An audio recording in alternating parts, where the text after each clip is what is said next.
Hello students, welcome to Dakshina E-Classroom. Today we are discussing our FST 17 और overall paper कहा जाए तो moderate level का paper था, बिल्कुल उसी तरीके का इक्विवेलेंट पेपर आप कह सकते हो जैसा जेई वगैरह में पूछा जा सकता है। बढ़िया पेपर था, ठीक है। फर्स्ट क्वेश्चन में देखिए यहाँ पे पेपर वन के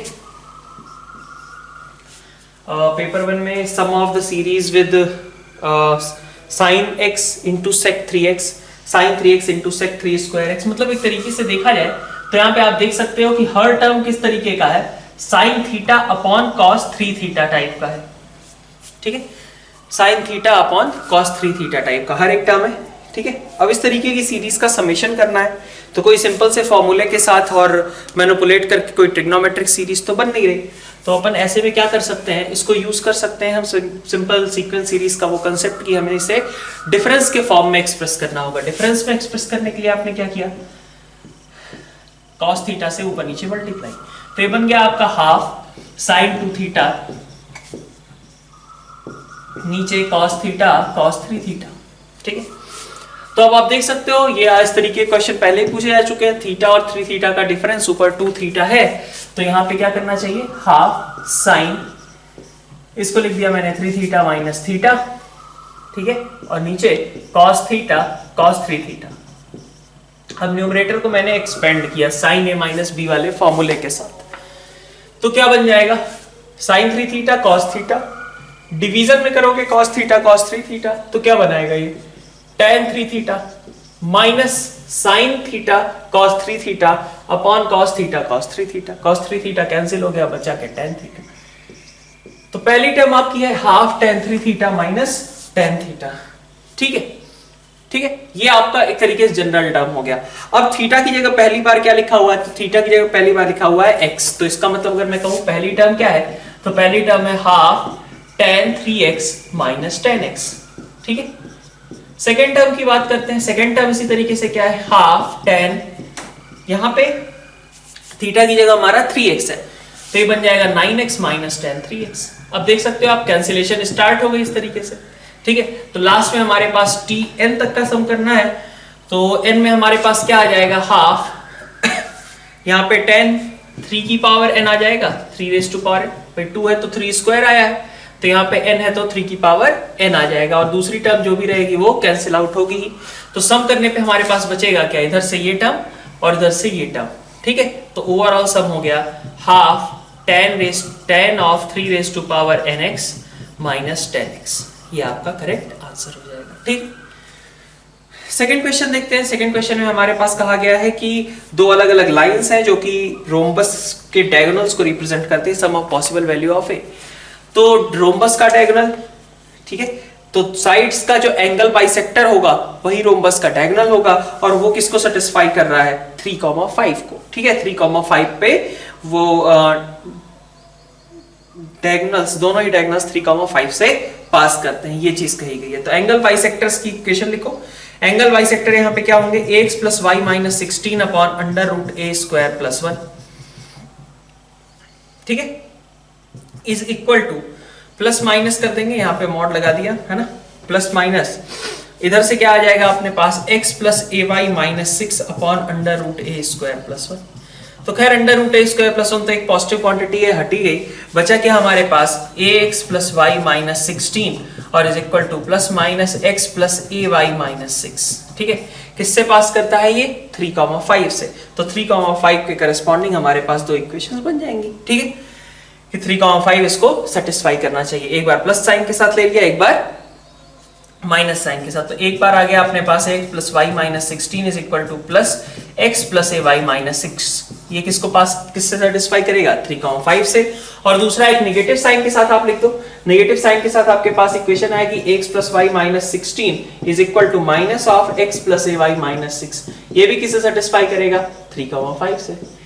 तो यहाँ पे भी आपके पास एक रिलेशन, यहाँ पे भी आपके पास एक रिलेशन, यहाँ से आपके पास पॉसिबल वैल्यूज मिल जाएंगी a के लिए, ठीक है, दोनों इक्वेशन से।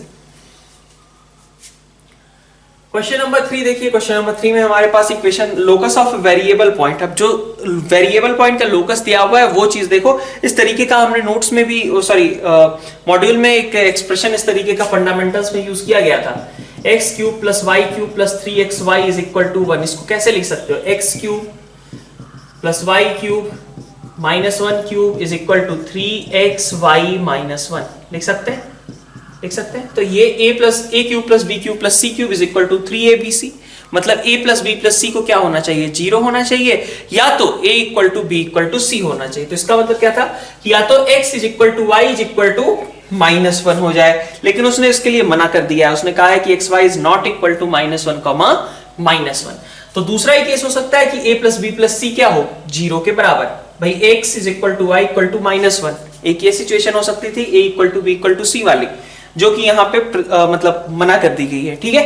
तो इसका मतलब a plus b plus c 0 है, ये टर्म आपकी 0 है। तो लोकस इफेक्टिवली क्या हुआ, ये स्ट्रेट लाइन, ठीक है। अब हमसे कहा जा रहा है कि equation of circle touching the locus of P at -1, 2 and passing through 1, -2। तो इस तरीके का स्टेटमेंट होता है। तो इसका मतलब क्या होता है, इसका मतलब होता है आपका फैमिली ऑफ सर्कल्स, ठीक है।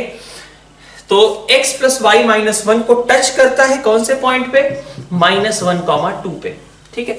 तो पॉइंट सर्कल वाला, फैमिली ऑफ सर्कल्स वाला फॉर्म लगेगा। तो क्या होता था वहां पे, सर्कल लिखोगे x प्लस 1 का whole square plus y minus 2 का whole square plus lambda into l x plus y minus 1 is equal to 0, ठीक है। और ये सेटिस्फाई किससे करेगा, किससे सेटिस्फाई कराएंगे, 1, -2 से, ठीक है। तो 1, -2 से ये पास भी करता है। तो 1, -2 सेटिस्फाई करा दिया, लेमडा की वैल्यू वहां से निकल आएगी, ठीक।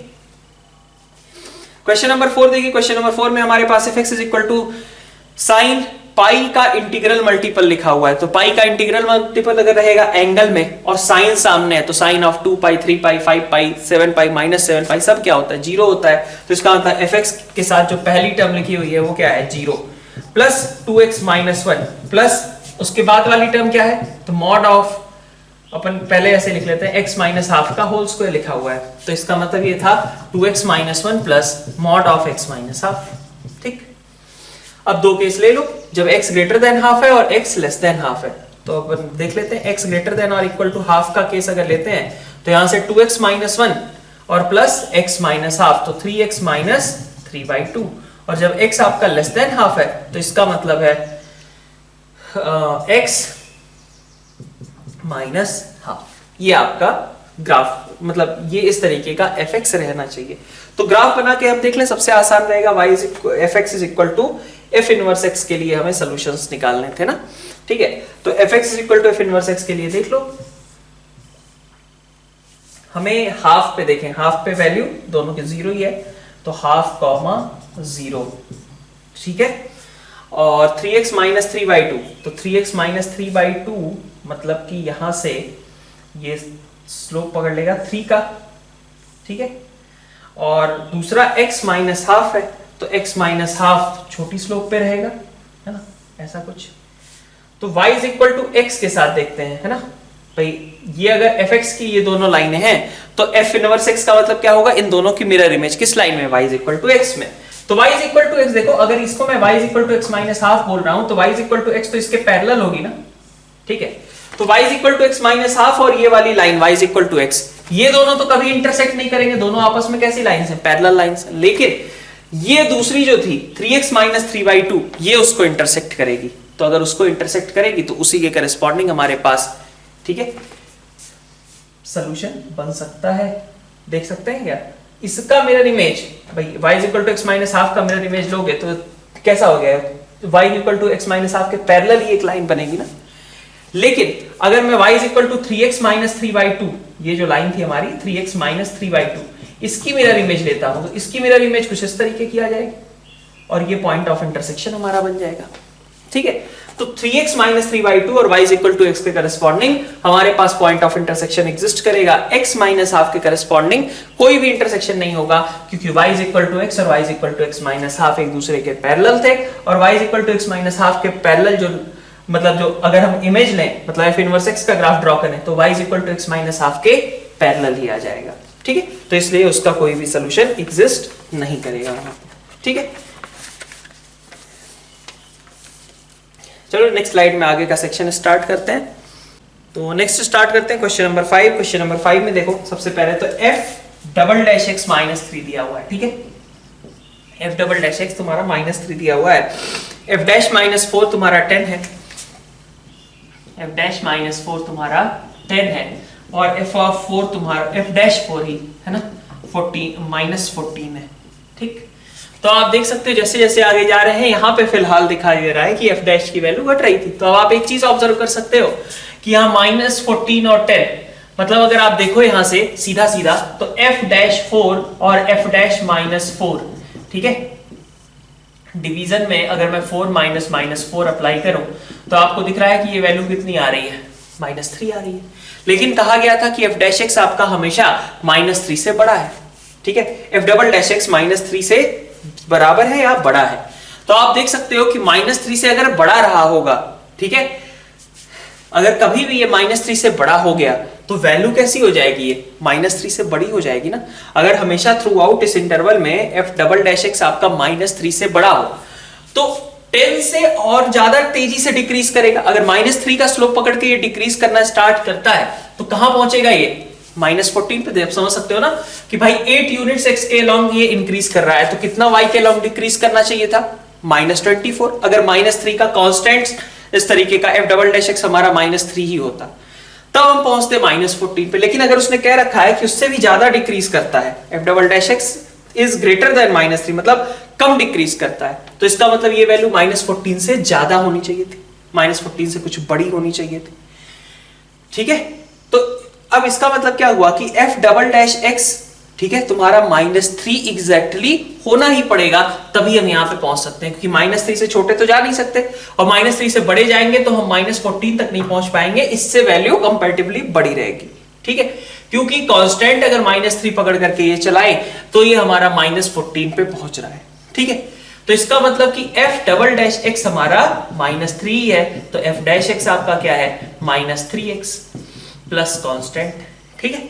अब इसको एडजस्ट करते हैं, कांस्टेंट क्या आएगा, तो आप देखो -4 पे वैल्यू 10 थी, ठीक है, 4 पे वैल्यू -14 थी, तो इसका मतलब c की वैल्यू एफ डैश 4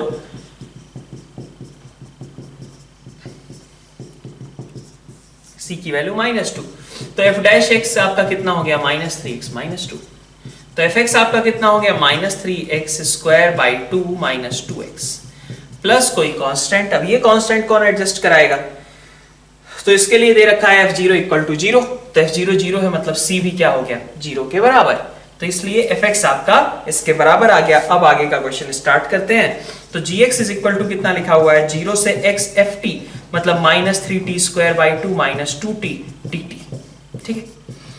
अब यहां पे पूछा जा रहा है कि gx कब इंक्रीज करता है कब डिक्रीज करता है, ठीक है। तो g डैश लिख देते हैं, g डैश कितना हो जाएगा, -3x² 2 -2x, कब ये पॉजिटिव है कब निगेटिव है, बस ये आपको देखना था ए बी ऑप्शन के लिए, ठीक।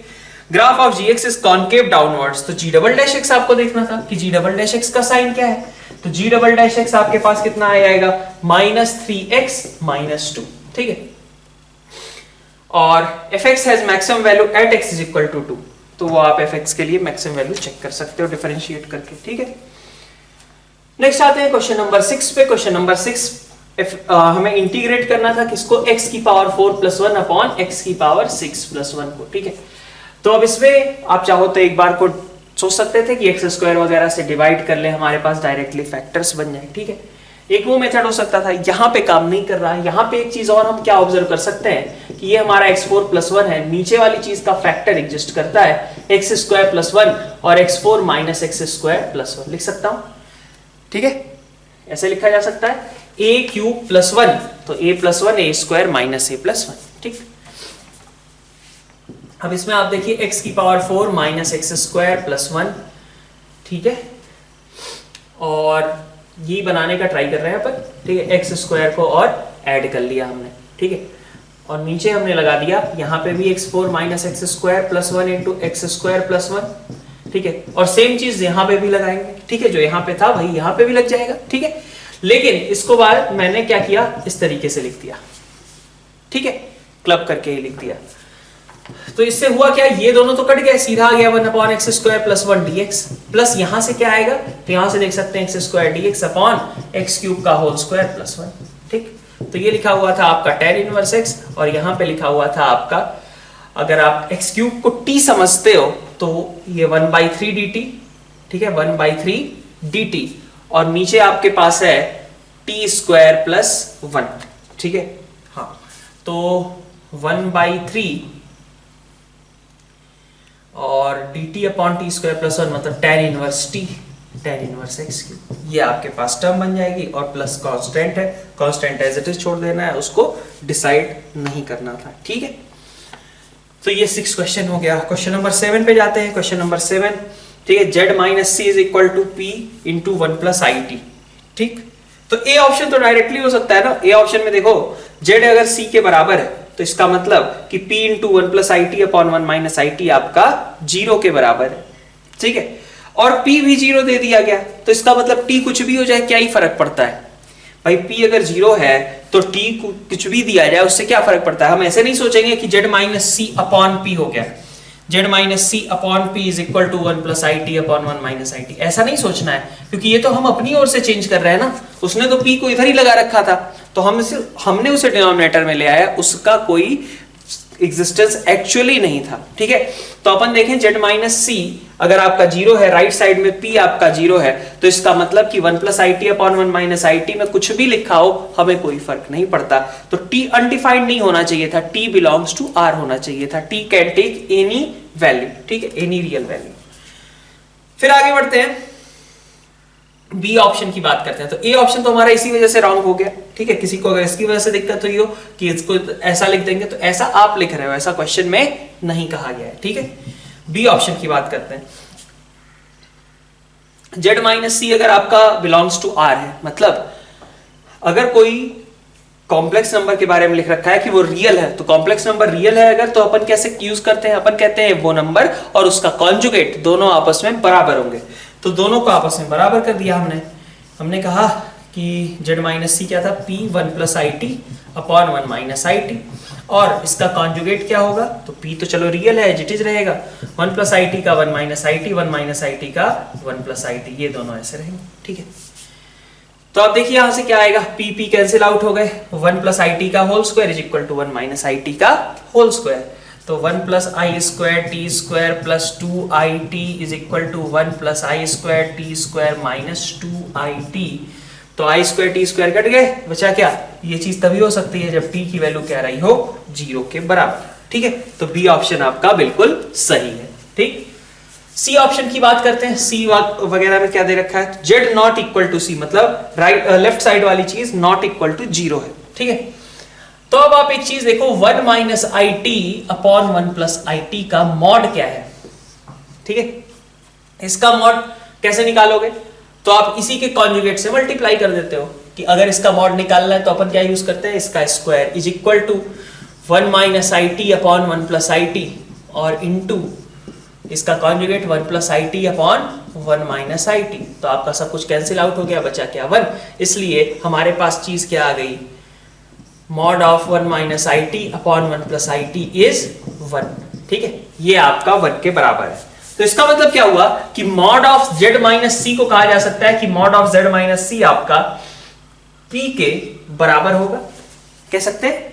p के बराबर भी नहीं, p तो पॉजिटिव नेगेटिव कुछ भी हो सकता है, ऐसा होगा।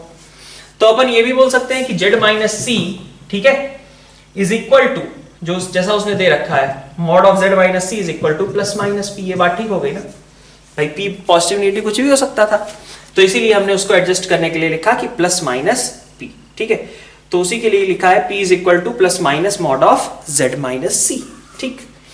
और अब हमें t की वैल्यू के बारे में कमेंट करना है, ठीक है। तो t के बारे में देखते हैं कि क्या चीजें हैं t के बारे में ना, ओके। तो z माइनस सी अगर आपका p के बराबर नहीं है, ठीक है, तो हमने क्या किया कि अपन ऐसा लिख लें, z माइनस मतलब 0 के बराबर नहीं है, तो z minus c upon p is equal to 1 minus i t upon 1 plus i t, ठीक है। इसका मैग्नीट्यूड आपका 1 है, ओके।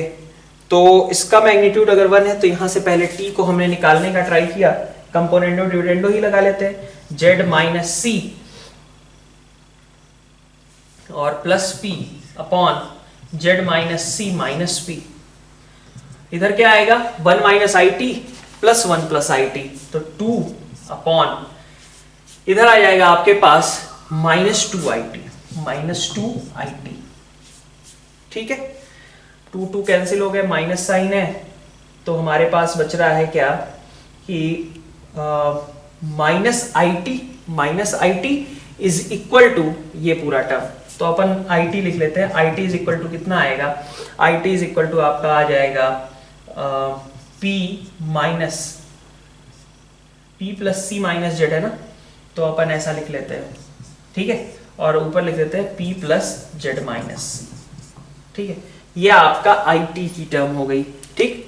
हमें t चाहिए था तो i हमें एक और लगाना पड़ेगा, तो t इज इक्वल टू कितना हो गया -i और ये पूरी term p minus z minus c upon p plus z minus c, ठीक। ये आपका t का एक्सप्रेशन आ गया। अब आप कम से कम z माइनस सी आपको राइट साइड में दिख रहा है। आपको लाना कैसा टर्म है, तो इमेजिनरी पार्ट और रियल पार्ट ले आना है। Imaginary part of z minus c कैसे क्रिएट हो सकता है, तभी क्रिएट होगा जब इसके कॉन्जुगेट्स को यूज किया जाए, ठीक है। तो अब आप क्या कर सकते हो, चलो नेक्स्ट स्लाइड में एक बार उसको भी डिस्कस करते हैं। तो नेक्स्ट देखो, इसमें आगे कंटिन्यू करते हैं। तो अपन देखो यहां से -i, ठीक है। अब अपने पास तो काम यही था कि हमें z माइनस सी का टर्म बनाना था और p वगैरह को अच्छा p की जगह भी एक इनफैक्ट टर्म दी हुई है, p is equal to plus minus z minus c वाला रिलेशन यूज किया गया है t के डिनोमिनेटर में। तो p तो है, हमें इमेजिनरी और रियल पार्ट बनाने हैं। तो इमेजिनरी रियल पार्ट बनाने के लिए हम क्या कर सकते हैं, तो हमारे पास w या फिर कह लो ओमेगा बार है ना, इस तरीके की चीज होनी चाहिए कि w प्लस w बार रहेगा, ओमेगा प्लस ओमेगा बार रहेगा, तो that will be equal to 2 real part of omega. Omega minus omega bar रहेगा, तो that will be equal to 2 iota imaginary part of omega. ऐसा रहता है। तो वही चीज अपन यूज कर रहे हैं कि t अगर हमारे पास इस तरीके का कुछ दिया हुआ है माइनस आयोटा और इनटू इसको हमने कह दिया 1 minus z minus c by p, और नीचे हमारे पास है 1 plus z minus c by p, ठीक है। अब z minus c by p के बारे में हमें पता था कि इसका मैग्नीट्यूड कितना है, 1 के बराबर है। तो हमने कहा कि अगर ये हमारा एक टर्म लिखा हुआ है -i 1 माइनस w और नीचे 1 प्लस w, ठीक है।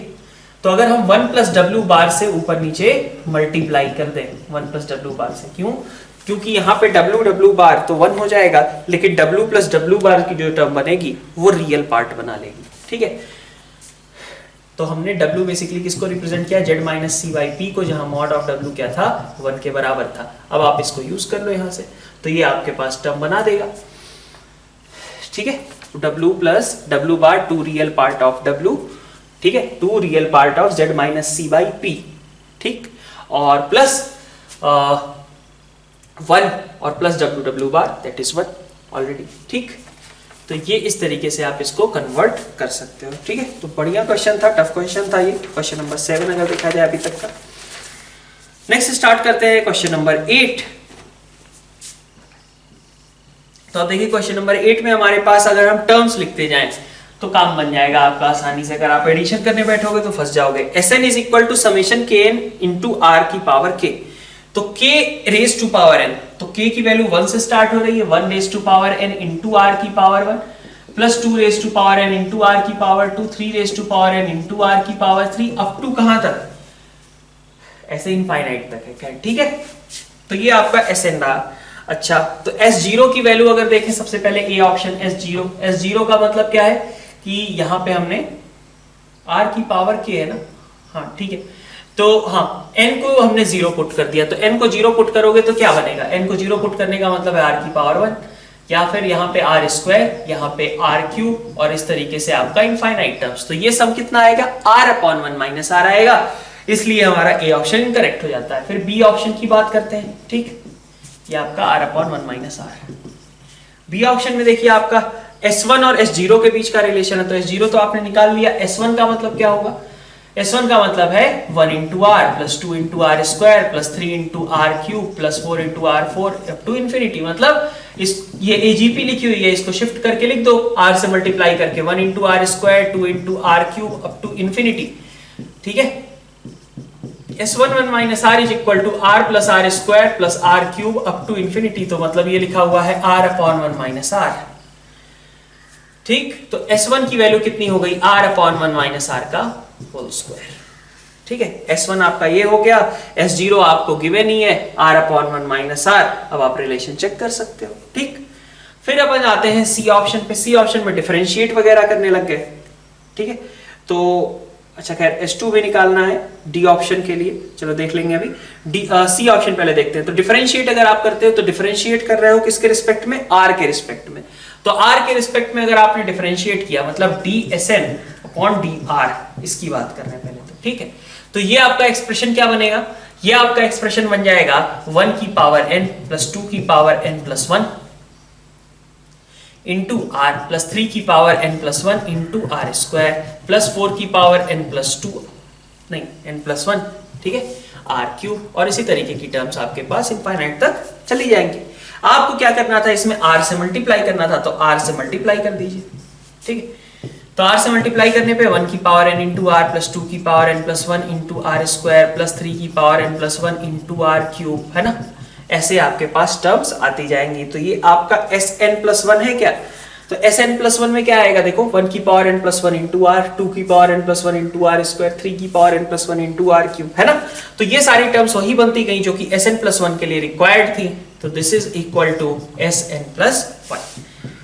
डी ऑप्शन देखिए, डी ऑप्शन में हमारे पास S0 आपको पता है, आपको S2 और पता करना था। तो S2 निकालने का मतलब है कि आपको निकालना था 1 square R1 plus 2 square R square plus 3 square R cube plus 4 square R की पावर 4, और इस तरीके से। तो ये 2 टाइम्स AGP लगानी पड़ेगी। यहां पे देखो आप RS2 कितना आएगा? क्यों कह रहा हूं ऐसा? क्योंकि 1 स्क्वायर 2 स्क्वायर का गैप 3, फिर 2 स्क्वायर 3 स्क्वायर का 5 के बाद 7।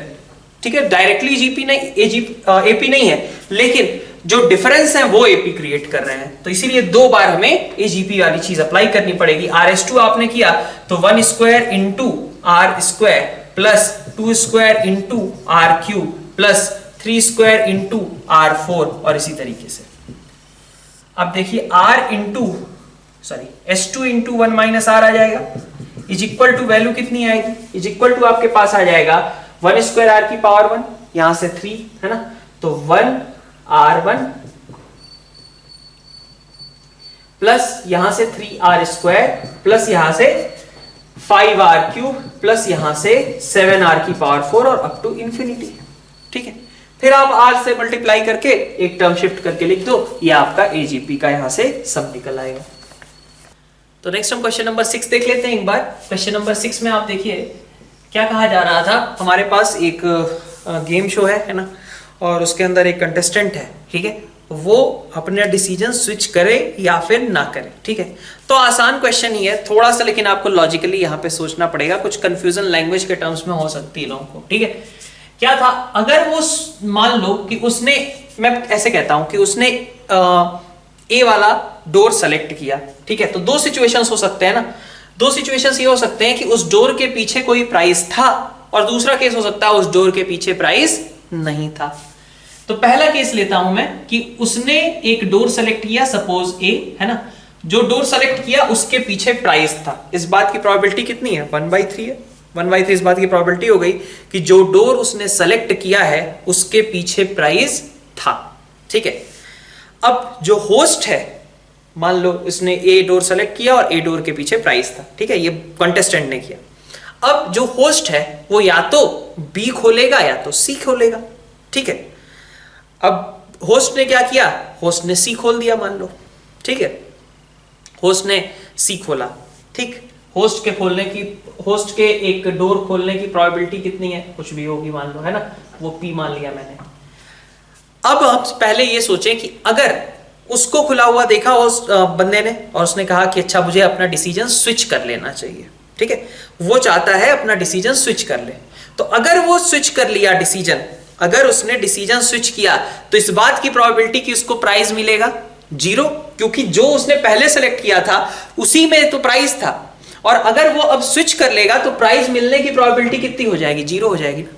पक्का है कि प्राइस नहीं ही मिलेगा। दूसरा केस हम लेते हैं कि अगर उसने मान लो पहले ए के पीछे प्राइस था और उसने बी या सी वाला डोर सेलेक्ट किया। ठीक है, तो उसने कोई ऐसा डोर सेलेक्ट किया जिसके पीछे प्राइस नहीं था, 2/3 हो गया। ठीक है, अब होस्ट ने क्या किया? होस्ट ने कोई फिर से दरवाजा खोला, होस्ट ने दरवाजा खोला, है ना, और होस्ट ने जब दरवाजा खोला, कौन सा खोलेगा वो, इसने बी मान लो सेलेक्ट किया था, तो वो क्या करेगा, वो सी वाला दरवाजा ही खोलेगा होस्ट, क्योंकि उसको तो पता है कि ए के पीछे प्राइस है और बी तो ऑलरेडी चूज हो चुका है। तो इसका मतलब कि होस्ट किसको खोलेगा, सी वाले दरवाजे को ही खोलेगा। इस बात की प्रोबेबिलिटी 1 ही है ना, सी वाला दरवाजा खुल गया, होस्ट का इवेंट कंप्लीट। अब अगर बी ने अपना डिसीजन चेंज कर लिया, ठीक है, डिसीजन अगर उसने चेंज कर लिया तो उसको पक्का है कि प्राइस मिल जाएगा, क्योंकि उसने खुद एक ऐसे डोर को सेलेक्ट किया था बी को जिसके पीछे प्राइस नहीं था। होस्ट ने सी वाला डोर खोल करके दिखा दिया कि अब उसके पीछे प्राइस नहीं है। तो इसका मतलब क्या हुआ कि होस्ट जब मतलब अगर डिसीजन स्विच किया जाएगा तो प्राइस मिलने की प्रोबेबिलिटी कितनी हो जाएगी, 1 हो जाएगी। ठीक है, तो इसलिए हमारे पास आंसर कितना आ जाएगा, 2/3 6 क्वेश्चन में। तो लैंग्वेज में इसमें हम उलझ सकते हैं कि स्विच करने पे क्या हो रहा है। तो स्विच करने पे क्या हो रहा है, आप फिर से समझो, आपने एक ऐसा डोर सेलेक्ट किया जिसके पीछे प्राइस था, ठीक है, इस बात की प्रोबेबिलिटी 1/3। फिर होस्ट ने कोई दरवाजा खोला वगैरह, है ना, कोई दूसरा दरवाजा खोला जिसके पीछे प्राइस नहीं था। अगर अब आप डिसीजन स्विच करते हो तो आपका तो जो प्राइस था वो आपने सेलेक्ट किया हुआ था, लेकिन आपने स्विच कर दिया तो अब तो प्राइस नहीं मिलेगा, तो इंटू 0 करना पड़ेगा। 2/3 दूसरा केस लिया हमने कि जब उसको जब उसने पहले गलत डोर सेलेक्ट किया हुआ है, तो क्या होगा, तो फिर होस्ट कोई खाली डोर और दिखा देगा। अब अगर हम डिसीजन स्विच करेंगे तो पक्का है कि हमें प्राइस मिलेगा। तो 2/3 इसकी प्रोबेबिलिटी हो जाएगी। ठीक है, क्वेश्चन नंबर 10 देखिए। क्वेश्चन नंबर 10 आसान सा क्वेश्चन दिया हुआ है। यहाँ पे अगर आप तीनों को ऐड कर लेते हो तो सीधा ही आ जाएगा x + y + z = a + b + c। और नेक्स्ट अगर अपन देखें फर्स्ट और सेकंड को ऐड करते हैं, ठीक है, तो फर्स्ट और सेकंड को ऐड करने पे आपके पास क्या आ जा रहा है, डायरेक्टली आप देख सकते हो कि 2z आ जा रहा है = a + b। तो z की वैल्यू ऐसे ही निकल आई, ठीक है, a + b/2। ठीक, फिर आगे देखो सेकंड और थर्ड को अगर ऐड करते हो तो यहां से आपका x निकल आ रहा है, that is equal to b + c/2। तो x निकल गया, z निकल गया, तो y भी निकल ही जाएगा a b c के टर्म्स में, क्योंकि आपको पहले से पता है कि x + y + z is equal to कितना था, a + b + c था। अब आप देख लो कौन कौन से ऑप्शंस वहां से सेटिस्फाई हो रहे हैं। तो आसान सा क्वेश्चन दिया हुआ था ये। ठीक है, क्वेश्चन नंबर 11 देखिए। क्वेश्चन नंबर 11 अपना स्टैंडर्ड क्वेश्चन है, अल्फा बीटा से एक्सटर्नल पॉइंट है ना, और यहां से हाइपरबोला को एक टेंजेंट्स खींची जा रही हैं जिनकी स्लोप्स के बीच का रिलेशन दे रखा है। tan a क्या है, स्लोप है ना उसका, एक स्लोप tan a दूसरी स्लोप tan b। तो tan a × tan b कहने का मतलब क्या हुआ, m1 × m2। तो स्लोप्स के बीच कोई भी कोरिलेशन दिया गया हो तो हम क्या बोलते हैं, क्वाड्रेटिक को यूज करेंगे। तो स्लोप्स के बीच का कोरिलेशन था, क्वाड्रेटिक को यूज करना है। तो हम कैसे बनाते हैं क्वाड्रेटिक, पहले तो हमने इक्वेशन लिख ली टेंजेंट की, तो y = mx + -2m² - 3 किससे पास कर रहा है, अल्फा बीटा से। तो बीटा - m अल्फा का whole square is equal to 2m² - 3। तो यहां से आपके पास आ जाएगा beta square plus m² alpha square plus -2m alpha beta is equal to 2m² - 3। तो m² के साथ देखो क्या है, alpha square -2m × alpha beta और प्लस आपका बीटा स्क्वायर प्लस 3। ठीक है, beta square plus 3 is equal to 0। तो इसके रूट्स क्या होंगे, m1 और m2। तो प्रोडक्ट ऑफ रूट्स हमें दिया गया है कि product of roots is equal to k, मतलब beta square plus 3 upon alpha square minus 2 should be equal to k। ये आपके पास रिलेशन है। अब आप इसमें k की वैल्यूज पुट करते रहिए। ठीक है, नेक्स्ट अपन आते हैं क्वेश्चन नंबर 12 पे।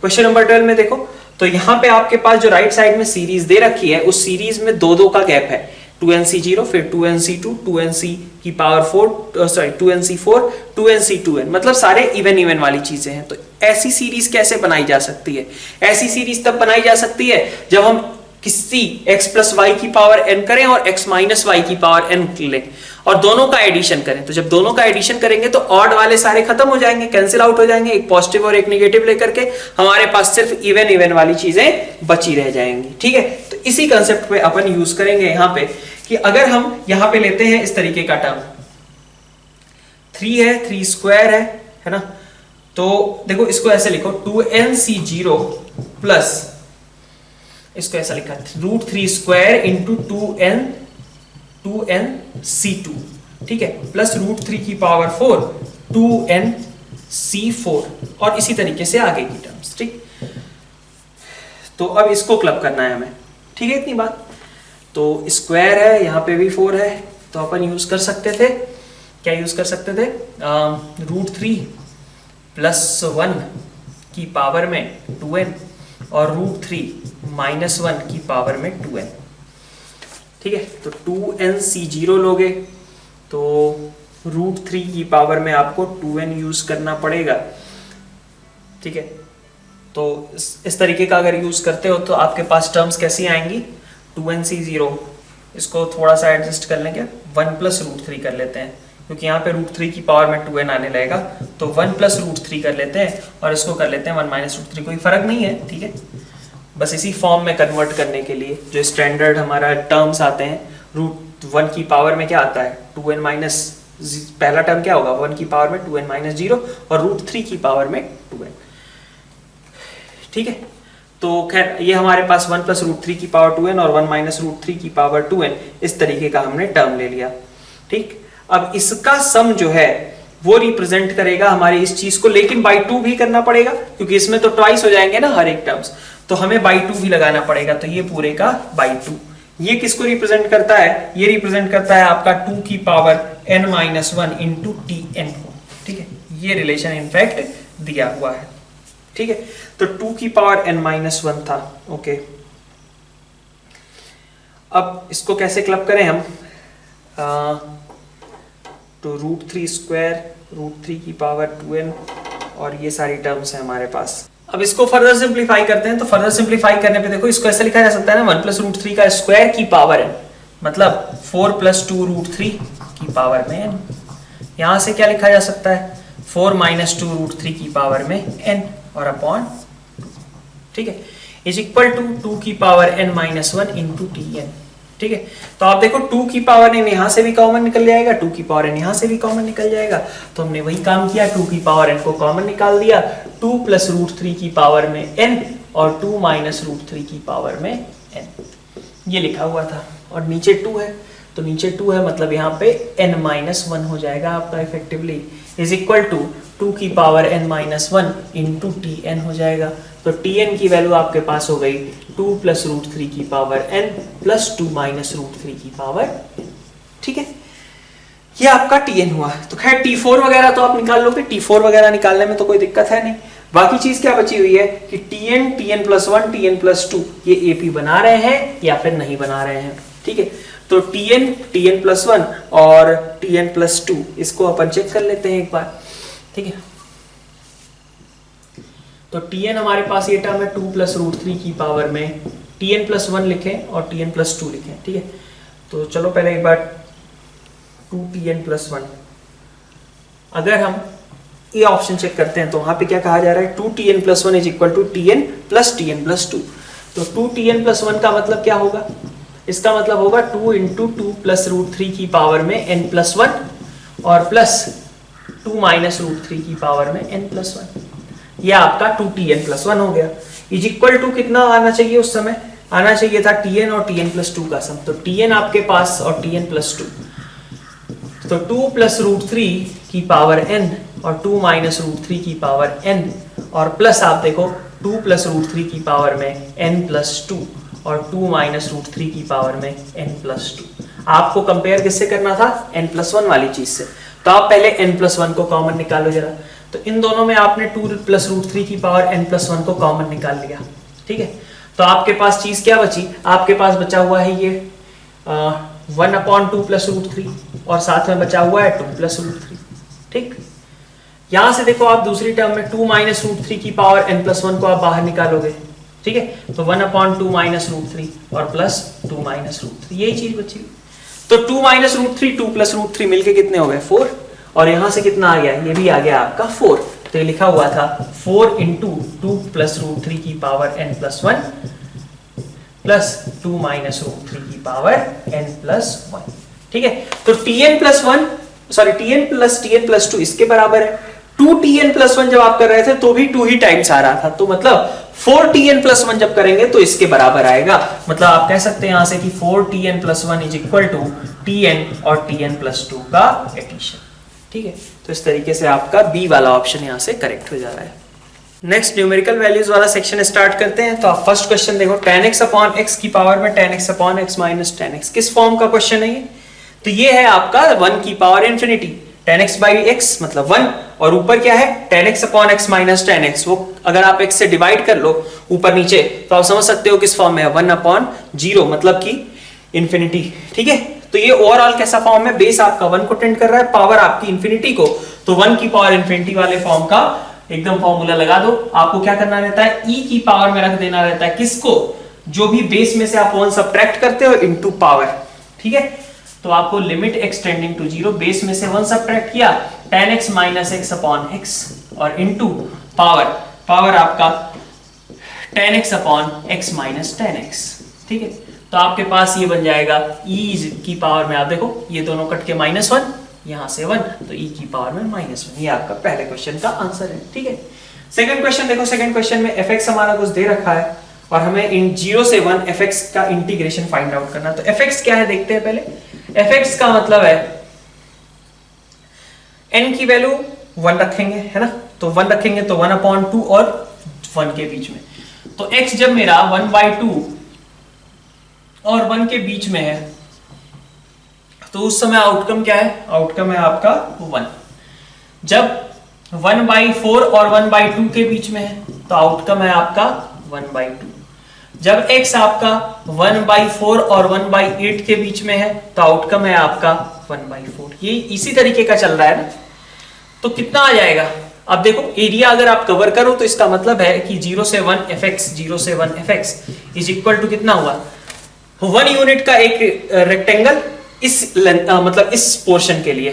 ठीक है, तो एरिया कितना आएगा 1 into half plus half into इसी तरीके से इतना पोर्शन कितना है 1/4 प्लस 1/4 ये रेक्टेंगल कितने के डिस्टेंस के लिए, इतनी डिस्टेंस के लिए, तो ये कितना है 1/8 और इसी तरीके से इंफिनिटी तक। तो हाफ प्लस 1/8 प्लस 1/32। ठीक है, तो आप देख सकते हो कि ये 4 का रेशियो है ना 1/4 का, तो एक इनफाइनाइट सीरीज बन गई 1/2 अपॉन 1 माइनस 1/4। ठीक, ये इसका रिजल्ट हो जाएगा। क्वेश्चन नंबर 3 देखते हैं। क्वेश्चन नंबर 3 में हमारे पास, इसमें थोड़ा सा आपको कन्वर्जन करना पड़ रहा था। पहले आपको dx बाई dy की टर्म लिखोगे तो ये हमारे पास tan inverse y minus x upon 1 plus y square, तो 1 प्लस वाई स्क्वायर ये हमें लिख दिया। ठीक ठीक है, tan inverse y minus x upon 1 plus y square, तो इसको अपन लिख लेते हैं ऐसा, dx upon dy plus x upon 1 plus y square is equal to tan inverse y upon 1 plus y square. ठीक है, तो ये लीनियर डिफरेंशियल इक्वेशन बन गई ना। ठीक है, x है और वही x यहाँ पे है, बाकी सब कुछ y की टर्म्स है। ठीक है, तो इसका इंटीग्रेटिंग फैक्टर आपका क्या हो जाएगा, e raise to power integration pdx। तो pdx आपका यहाँ पे कितना है, pdx नहीं इनफैक्ट यहाँ पे pdy होगा, तो यहाँ पे है 1/1 प्लस वाई स्क्वायर और उसका इंटीग्रेशन करना है आपको। ठीक है, तो e की पावर में कितना आया tan इनवर्स y, ये आपका इंटीग्रेटिंग फैक्टर हो गया। तो आंसर क्या लिखेंगे, आंसर आप लिखोगे इस बार x इंटू आई, तो आई आपका है e की power tan inverse y is equal to integration over q into i, तो tan inverse y upon 1 plus y square और इंटू e की पावर में tan इनवर्स y, तो tan इनवर्स y dy। ठीक, तो tan इनवर्स y को आपने मान लिया, कुछ p मान लिया, तो ये आपके पास कितना आ गया, ये आ गया आपका p e की पावर p और नीचे आपके पास dp है ना, तो p e की पावर p dp, इसका इंटीग्रेशन आपको करना था। ठीक है, नेक्स्ट आते हैं क्वेश्चन नंबर 4 पे। क्वेश्चन नंबर 4 हमारे पास, अच्छा इसमें सेटिस्फाई भी कराना पड़ेगा लास्ट में। ठीक है, कि ये π/3 -1 कॉमा b और 0 tan 1 से पास करता है। 0 tan 1 के करस्पॉन्डिंग हम इंटीग्रेशन कांस्टेंट डिसाइड करेंगे और फिर b की वैल्यू निकालेंगे। ठीक है, क्वेश्चन नंबर 4 में देखो a का मॉड दिया हुआ है, b का मॉड दिया हुआ है, c क्रॉस a का मॉड दिया हुआ है, then least value of c minus a। ठीक है, तो पहले तो इसको यूज कर लेते हैं, mod c mod a sine theta is equal to mod b। ठीक है, तो मॉड a आपका 2 है, मॉड b आपका 3 है, तो मॉड b, हाँ, तो मॉड c की वैल्यू कितनी हो गई, यहां से 3/2 साइन थीटा। ठीक है, ये आपका मॉड c की वैल्यू आई।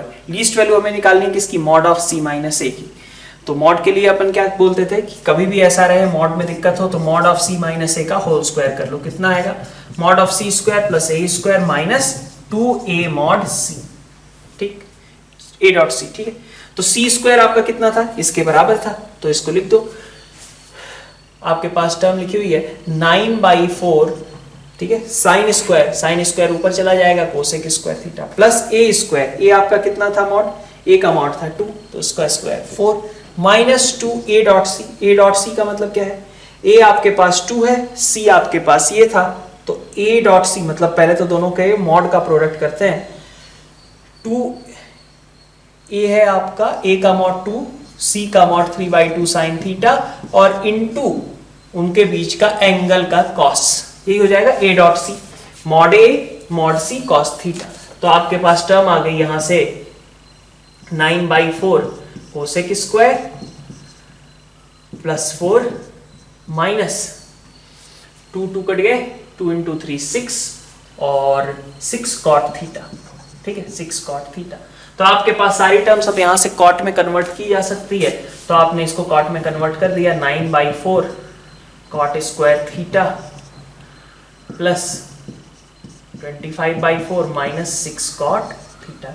इसकी आपको मिनिमम वैल्यू निकालनी है जो कि क्वाड्रेटिक है ना, कॉट थीटा आप t मान लो, तो 9/4 t स्क्वायर प्लस 25/4 माइनस 60, जहां t क्या है, t also belongs to r, तो आपको क्वाड्रेटिक की मिनिमम वैल्यू निकालनी थी और वो मिनिमम वैल्यू कितनी हो जाएगी, -d/4a के बराबर हो जाएगा, ठीक है।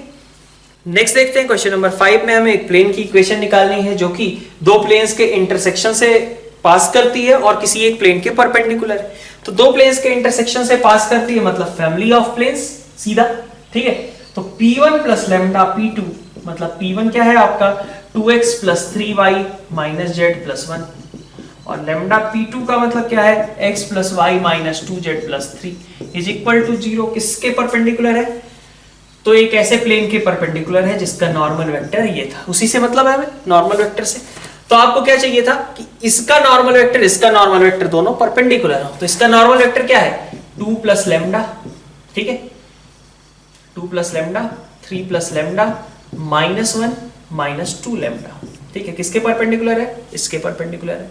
तो इसका डॉट प्रोडक्ट अगर हम करें 3 - 1 - 2 से, तो this should be equal to 0। यहां से आपको लैम्डा की वैल्यू मिल जाएगी, कितनी आएगी 2 plus lambda into 3 6 plus 3 lambda minus 3 plus lambda और plus 2 into 1 plus 2 lambda is equal to 0। Lambda की वैल्यू यहां से निकल आई, मतलब प्लेन का इक्वेशन भी आपका निकल आया, ठीक। नेक्स्ट स्टार्ट करते हैं क्वेश्चन नंबर 6। तो ये लास्ट क्वेश्चन एक बार देख लेते हैं हम, क्वेश्चन नंबर 6। अब यहाँ पे देखिए हमें एक पैटर्न बनाने के लिए कहा गया है 1 से n तक के एलिमेंट्स हैं, ठीक है।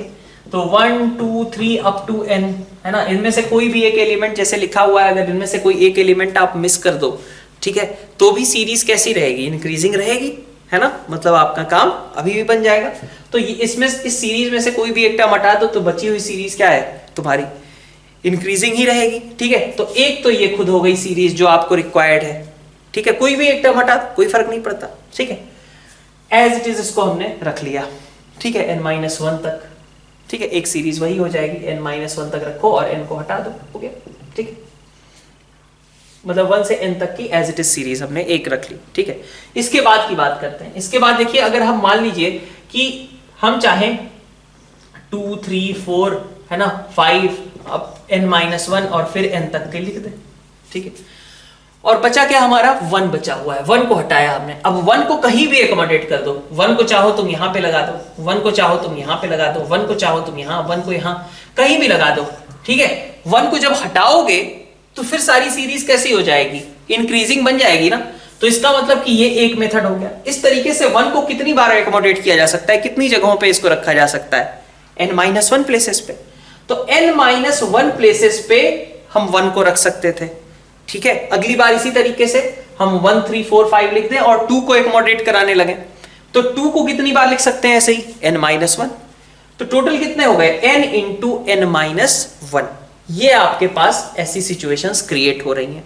लेकिन अब एक दिक्कत है इसमें, एक दिक्कत ये है कि अगर मान लीजिए आपने 2 1 आपने पहले डिसाइड किया भाई मैं 1 को मूव कराने वाला हूं, तो 1 को मूव कराने वाला हूं, आपने एक इस तरीके की सीरीज बना ली, ठीक है, इसमें आप 1 को हटाते और 2 3 4 5 आपका इंक्रीजिंग हो जाता है। लेकिन अगली बार आपने कहा कि चलो मैं 1 3 4 5 को एज इट इज रखने वाला हूं, 2 को मूव कराने वाला हूं, और 2 को आपने उठा करके यहां पे रख दिया, तो बना तो दोनों बार सेम ही चीज ना, सीक्वेंस तो एक ही बना। आप एक बार 1 को हटाओ चाहे 2 को हटाओ, सीक्वेंस तो एक ही बन रहा है ना, ठीक है। तो इस तरीके के कितने सीक्वेंस कॉमन मिल जाएंगे आपको, ये आपको मिल जाएंगे n-1, ठीक है।